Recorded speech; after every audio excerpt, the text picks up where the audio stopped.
this Pro controller not only goes in easy, but also goes out. Anyways, you see this little piece right here? It's supposed to go in here so it can just go on. And when you're done with it, you take it out like this.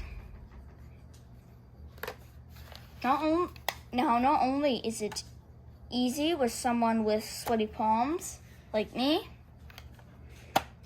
it also charges the Nintendo Switch, if I'm not mistaken.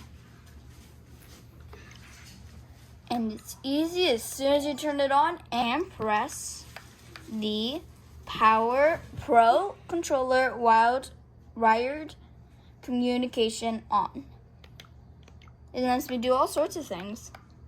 It lets me play Mario Kart. It lets me do Minecraft. What sorts of stuff.